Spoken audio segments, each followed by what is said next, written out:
Sa kanyang sona kahapon, espesyal na binanggit ni Pangulong Aquino ang lalaking nagpumilit na bumoto sa kabila ng kanyang kapansanan.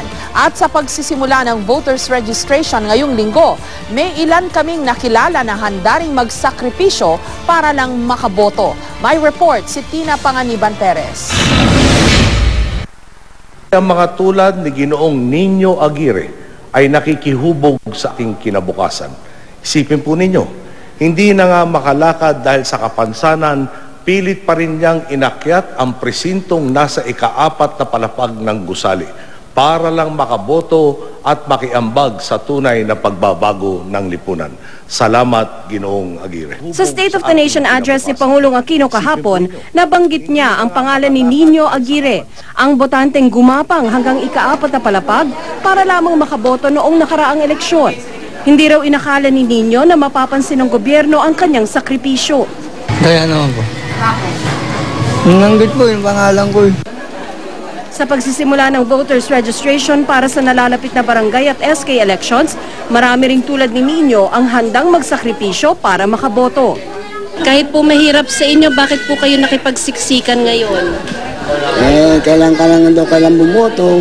Masaya ka ba tapos ka nang magparehistro? Opo. Baboto ka? Opo. Boto po. Ang ilang nanay, bitbit pa ang kanilang mga sanggol sa pagpila. Para di uminit ang ulo ng mga nakapila, hinaharana pa sila ng isang gwardya. At kung hindi man dumating sa panahon. July 22 nagsimula ang voters registration. At sa unang araw pa lang, hanggang 500 na raw ang average na nagpaparehistro sa iba't ibang opisina ng COMELEC sa NCR. Kabilang na riyan si COMELEC spokesman James Jimenez na inulan ng batikos bago mag-eleksyon nitong Mayo. Opisyal kasi siya ng COMELEC pero di siya rehistradong botante.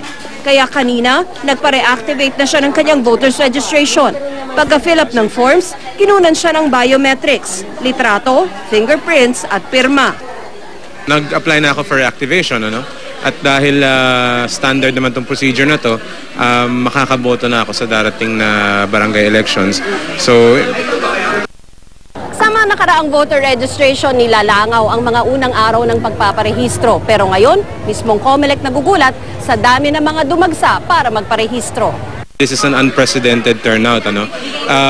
It was like this yesterday also. Kaya nakakatawa kasi nasusustain, ibig sabihin yung dami ng taong gustong pumunta. Sa mga nais magparehistro para sa barangay elections, magdala lang ng valid ID na may address sa pinakamalapit na opisina ng COMELEC. Tina Panganiban Perez, GMA News.